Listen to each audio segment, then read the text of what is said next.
Ja ne lähdetään numerolla 63 sieltä sitten ne korkeasti nappaisemat.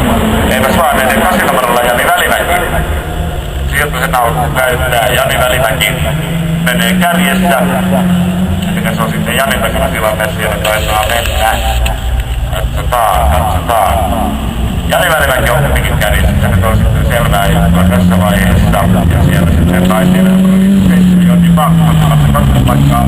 2 paikkaa.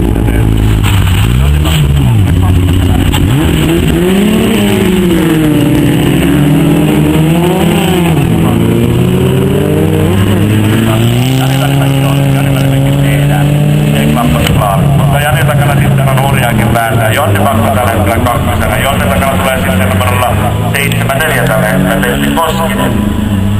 Ja siellä on sitten plus 3 Eero Kortes nimenomaan 71 Anne Ryöri tällä hetkellä sitten Supoja Nakkarinsa Podenen viimeisenä. Kun edelleenkin Jani Välimäki tehdään porukkaa. Jani Välimäki juontaa. Jani Välimäki menee. Vie Jonni Pakkonen vaan.